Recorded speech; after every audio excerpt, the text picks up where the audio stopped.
Hello, hello. Thank you all for being here today. Today, we're lucky enough to get to speak with Ganesh Nair, the author of Duckett and Dyer, Dicks for Hire. And artwork and story name aside, I fell in love with this book very early on.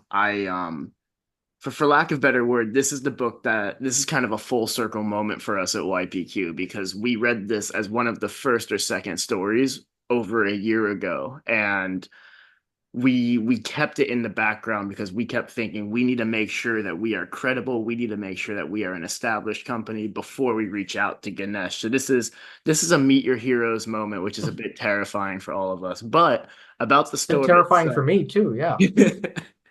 but about the story itself, it stuck with us just in terms of the characters, the storyline. It was quirky, it was funny, and we're just grateful you made a series out of it. Yeah, well, thank you. I'm really glad to hear that. I'm glad to be of service. The first thing I'd like to ask, because it's at the base of all my subsequent questions, is where did this all come from? Where did this start?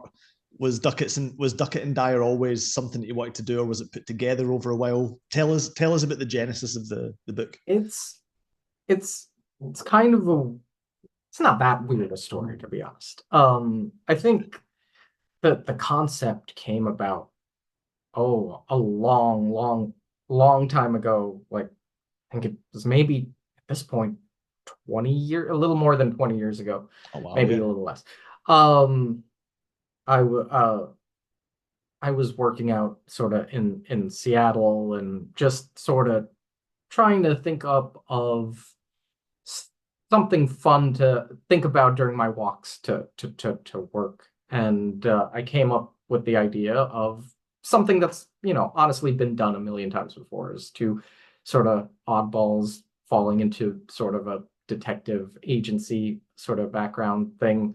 And I was like, okay, that sounds good. It could be sort of I was thinking about making a web comic out of it, sort of drawing it myself and making it, Mhm. sort of bombastic, having them get into these weird action comedy situations that are, of far beyond the pale of typical detective novels, but something that would, solidify all the best stuff that I love, like mysteries, uh, action comedies, buddy comedies, sci-fi, fantasy, horror, all of that stuff. And I was like, okay, this sounds like a good idea for a webcomic, and it could look great and be amazing. And then I hit upon the idea of the title, Duckett and Dyer, Dicks for Hire, and that's usually how I start my all of my writing. Is I come up with a cool title, and I'm like, that sounds like a great idea. Let me come up with, the stories to match. And I was like, that's a great title. I should jump on this as soon as possible, so nobody else comes up with a similar title, because I really like Mhm. it. So then, like 15 years later, I'm like, oh, in once I'm actually in my regular career, my day-to-day job, I'm like, oh, I remember this idea. I do want to start getting into writing books. Like, scrap the webcomic idea because I realized I'd have to put in a lot more work to learn how to draw well and consistently. So that was out the window. I'm a lazy person. So I decided, okay, maybe I can write a book. I have Microsoft Word. I can put words to paper. I've done it before. Maybe I could turn this thing into a book. Um, and I had several other ideas for books that I was really interested in, and big sci-fi sweeping epics. And I was like, you know what? I don't feel like I'm good enough. I'm not a good enough writer to write those books right now. Why don't I try on this low stakes comedy adventure first? If people like it and I write and they respond to how I write a book, maybe I can learn the craft and I can learn how to write more good.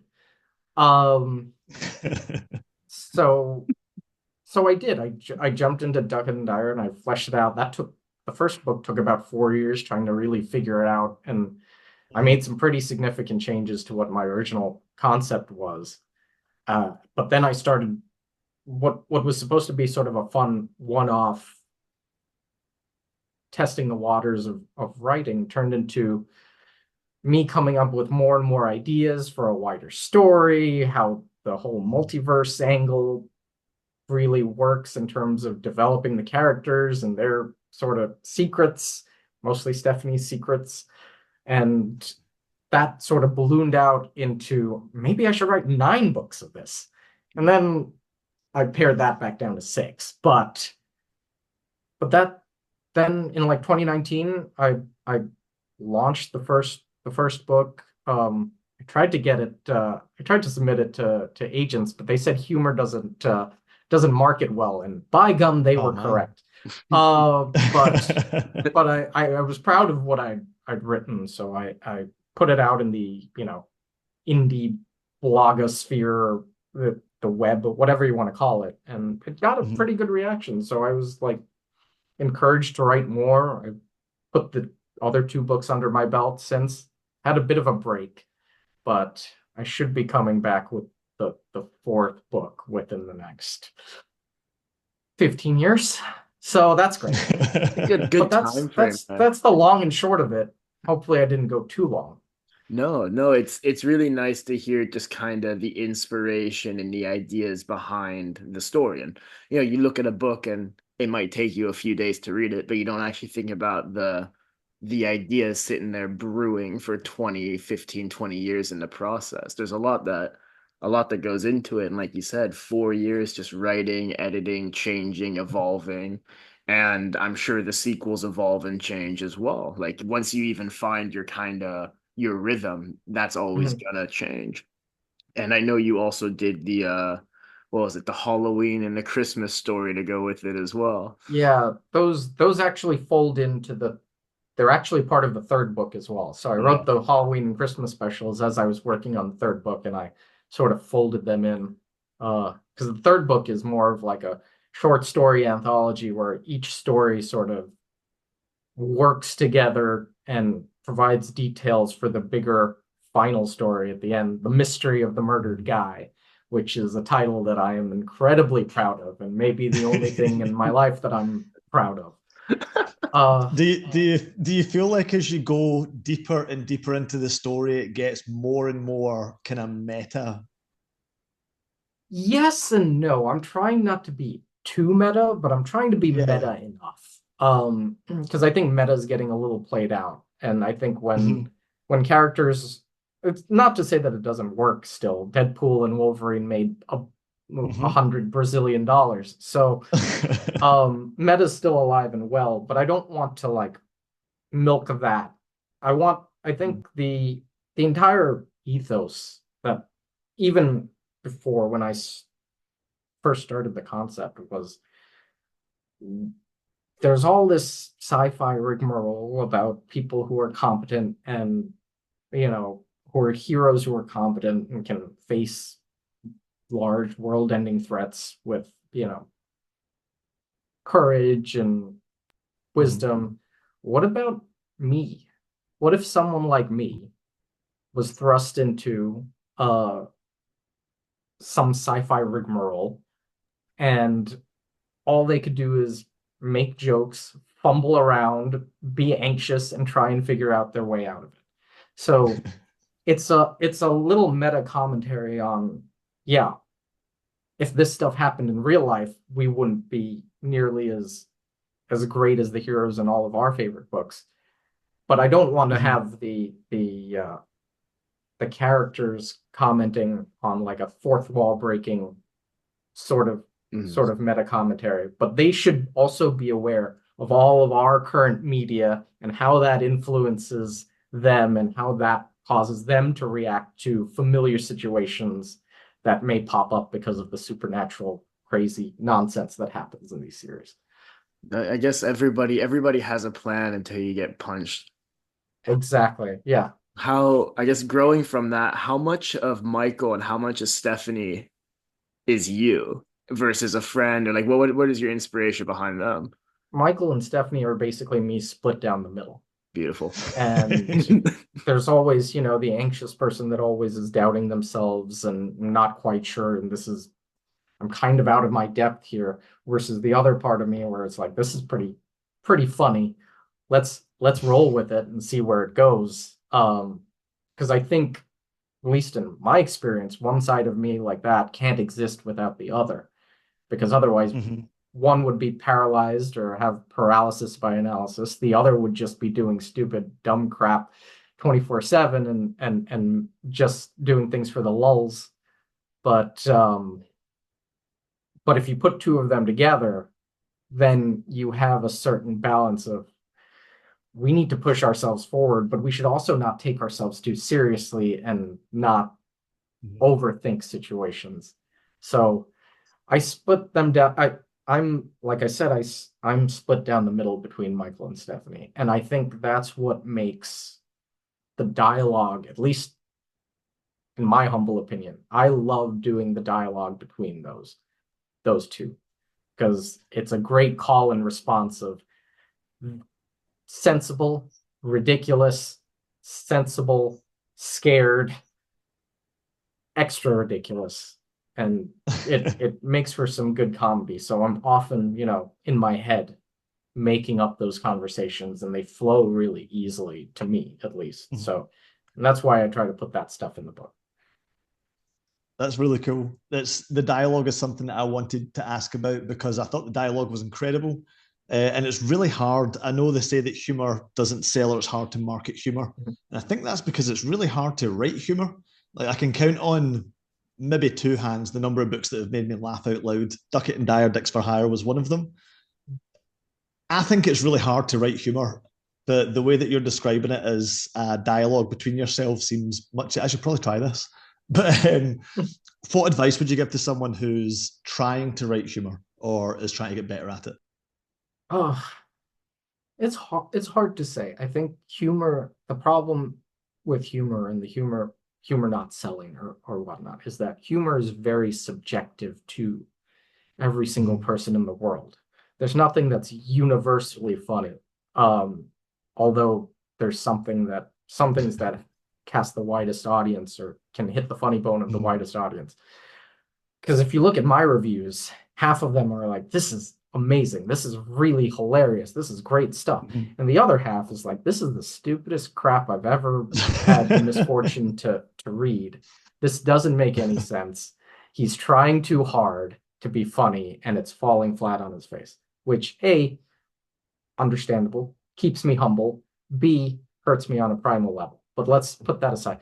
Um, but yeah, humor is hard. And I think that's the first, because I've worked with a lot of stand-up comedians and I helped write sketch comedy in New York City for like 5 years Mm-hmm. pre-COVID. So I've gotten to know a lot of comedians, and they're fine going up on stage, trying their material out and bombing, Mm-hmm. because not everything works, and you've got to test it out. You've got to and you've got to be okay with people sometimes not getting the joke. So I think the first part of trying to write humor is understanding you're not going to hit your audience 100% of the time. Even the people who like your jokes aren't going to laugh at every one of them. So getting comfortable with that is great. And I think when you're an indie author and you're just putting your stuff out there without any like huge publishing company editing every step of the way, you're kind of taking that same sort of leap of faith, or well, people like my stuff. Mm-hmm. Because as many beta readers as you can get, you're not going to beta readers from every single person in the world. So um first of all, yeah, being okay with bombing, so to speak. And second, I think in terms of writing humor is watch humor.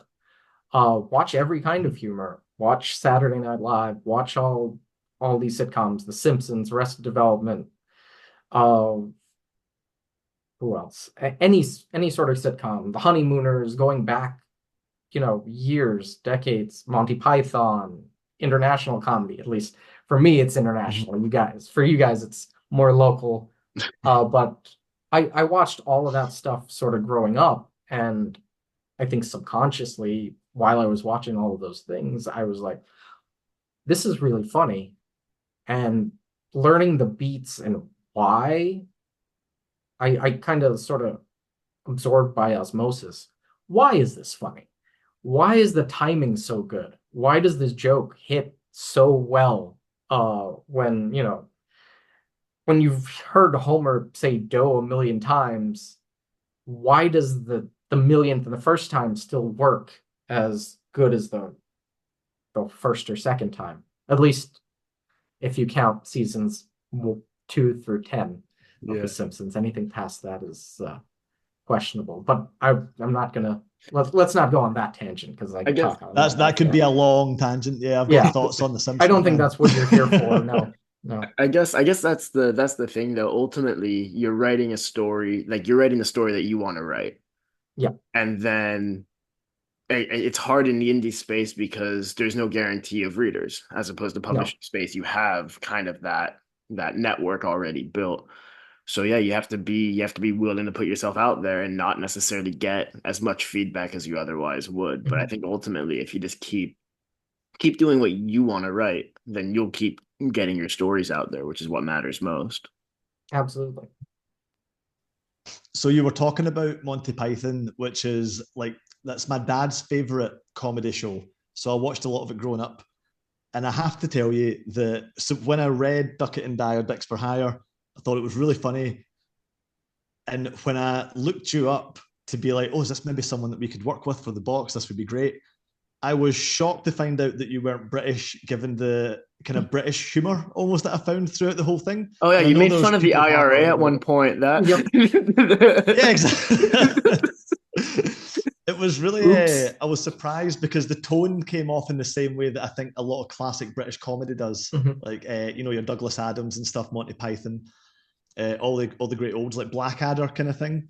Yeah. So I was curious how much of that was deliberate in the tone that you were going for, and how much is maybe just like you said, osmosis from your inspirations.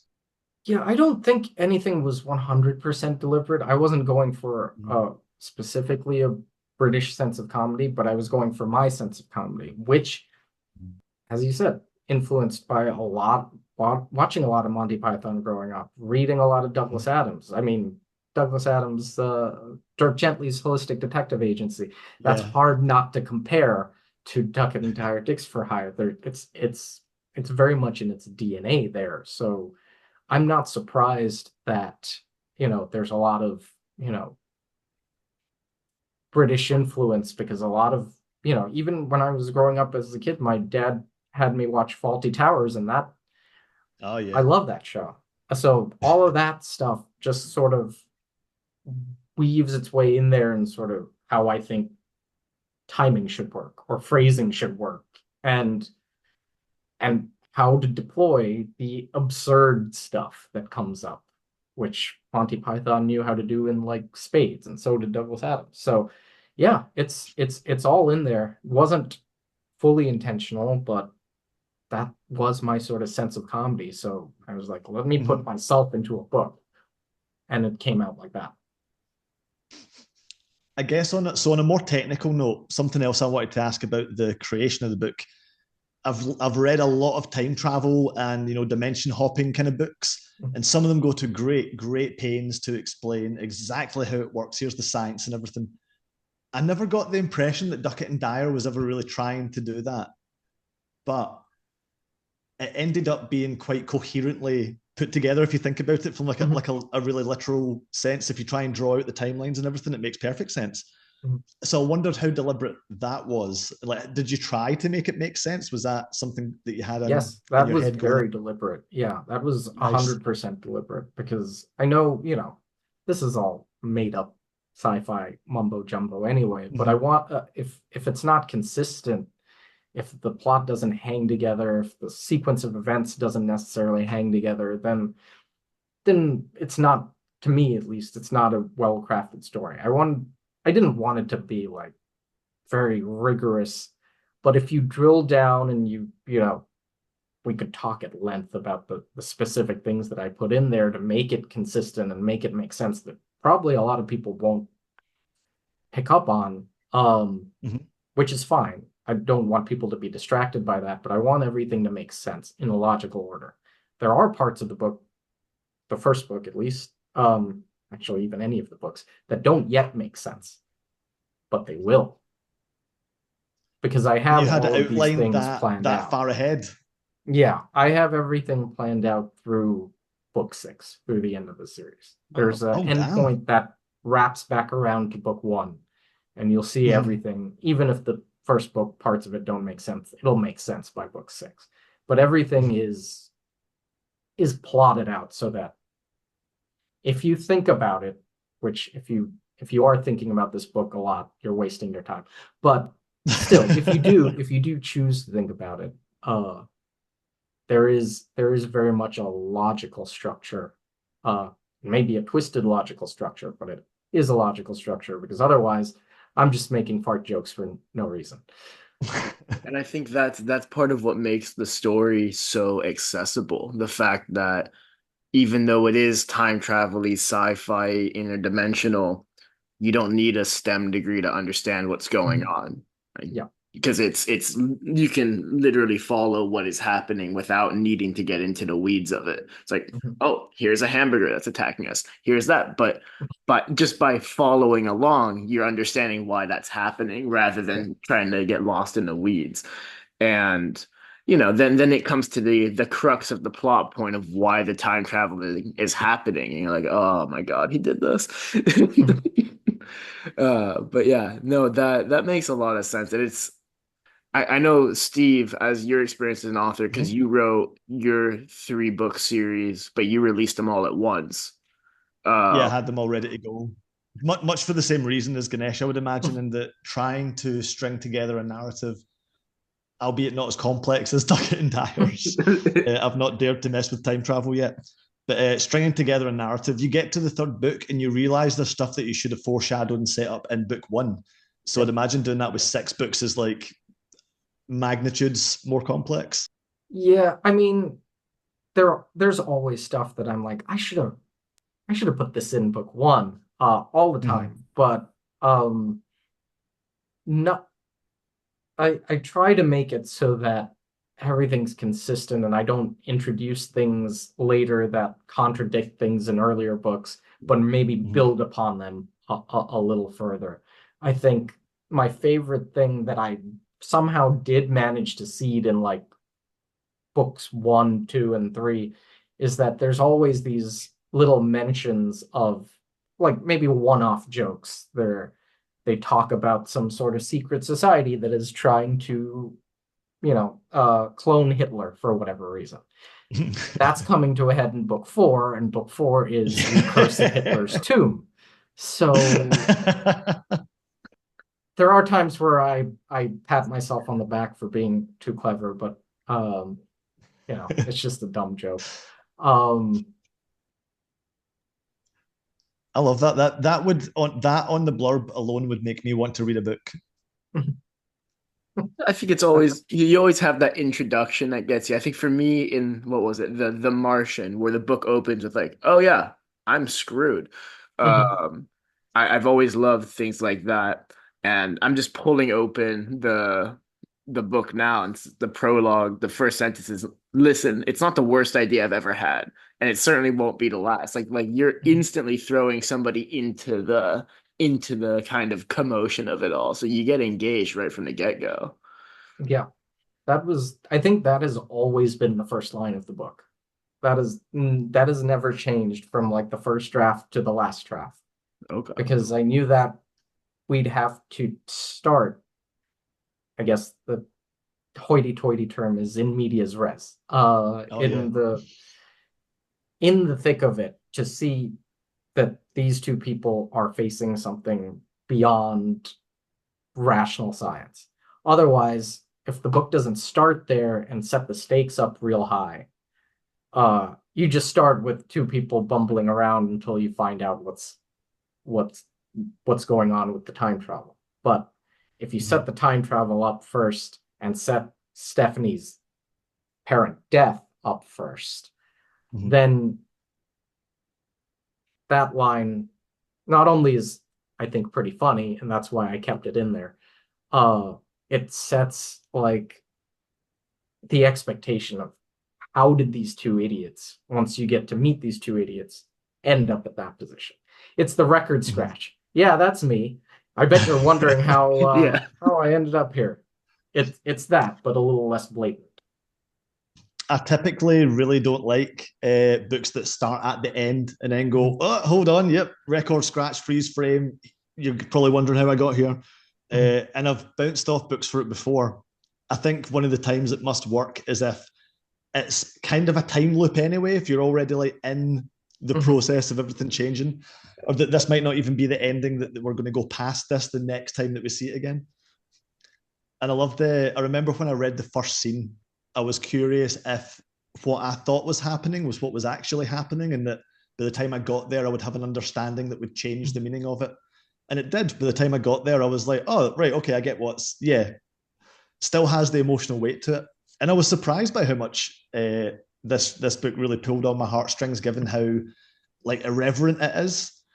But I've got to commend your writing of the two characters together. I really came to care for them. I think that's what would keep me reading on into the next books, aside from the promise of Hitler's tomb, would be to see what happens to these two.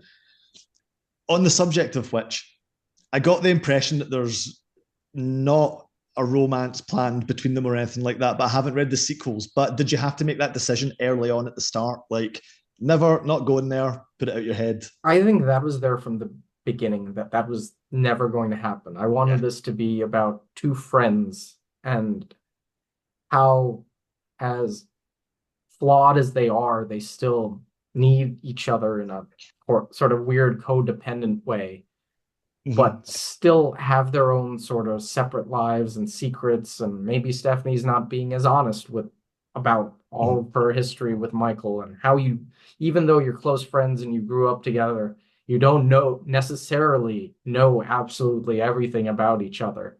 And Mm-hmm. that can cause a lot of friction, even if you're on the best of terms. And eventually, spoiler alert for book four, things come to a head, and and things may break down. So I, there's always the buddy comedy aspect of it, which I love, but there's also something at least a little deeper about people in platonic friendships, be they, male or female or male or male or whoever, whatever Yeah. mix you want to pick. Doesn't matter. You still are going to have to navigate interpersonal relationships one way or the other. But I think from the outset, it was always more about a friendship dynamic than a romantic dynamic. Yeah. And I think That that, felt that felt right as I read it. yeah, because I feel the same just in terms of like the relationship felt very real, and it doesn't have to be romantic for it to still be a very real, very relatable type of relationship. Like I think we all have those friends where, yeah, it's platonic, and that's very much where everyone wants it to be. Mhm. And you don't try to push for anything or this or that. Like the friendship is very much what you're there for. Mhm. And it's also a thing, uh, because they grew up together. They think of each other as sort of a brother and sister, and you know, a lot of books play with the tropes of, oh yeah, they should get together or Yeah. whatever, and that's been done forever. So I decided to take it in the the road less traveled, so to speak, and just have them be friends. There's no need for it to always be a romance. And they've got a lot going on as well. Mhm. Like they don't need to add to it. And they're going to get, I mean, like you guys said you hadn't read the sequels, but they're going to get their own, partners Yeah. in one way or Mm-hmm. the other uh soon, and that also may cause friction in book four. So there's a lot of I stuff can't that's going imagine on. why. They're such Yeah. functional, sensible adults, the two of them, you know. Yeah. That's so So, we're at the disappointing part where we have 4 minutes left, and I want to make Okay. sure that people who read Duckett and Dyer Dicks for Hire know what to read next. If they want to get a hold of you, if they want to follow up with your work, where can they? How can they? Sure. So if you've read the first one, feel free to buy the second and third ones and read them. Though that's the 100% solution, and that's the second one. It deals with not multiverses because that would be too easy to go back to the same well, but it's it's very much connected. Deals with them fighting ninjas and a giant monster and all of that stuff. And then the third book is, like I said, The Mystery of the Murdered Guy, a series of short stories, including the Halloween and Christmas specials, that lead up to the titular murder mystery while seeding a bunch of individual details. You can find all of those really wherever terrible books are sold. Uh, Amazon, uh, Barnes and Noble, anywhere we have. There's hard copies, digital copies, however you want to read it. It's out there.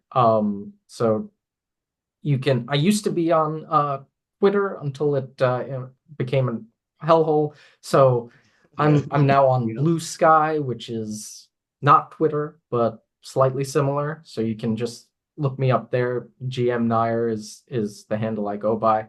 Or if you want to just email me directly, you can email me at nairforce1@gmail.com or check out my author website. That's ds-df.com.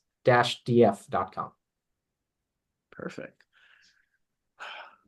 It's yeah, the Go on, Ryan, you've got 2 minutes. I was gonna say the Nair Force one gets me every time. I'm sorry. That is a relatively recent development. I thought about it like maybe 5, 6 years ago, and I was like, I need this email Really? address. And they still had it, so that was great. Great. But I'm yeah, I curious think what other ones you've had. What were the other ones? Oh, the only I didn't really have any other ones. I used my regular email, my name. Ah. So um but that was I was like, this needs to be my professional indie author account because that's on brand. I guess in the last 90 seconds we have, I want to ask about the artwork. Was that you? Did you get that commissioned, or how did you go about that?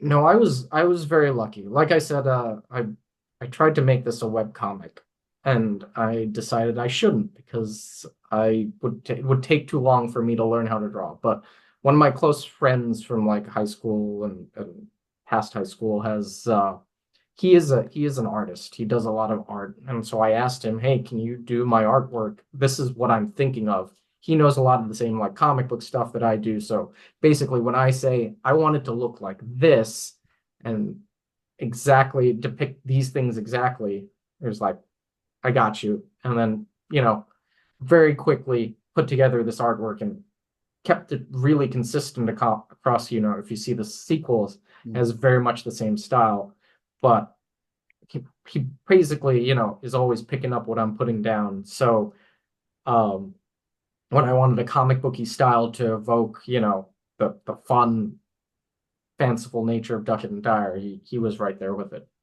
That's awesome. But unfortunately, we've only got 20 seconds left. So for those of you that made it through the entire interview and forgot the name, that was Duckett and Dyer, Dicks for Hire. Thank you again so much, Ganesh. It's been a pleasure.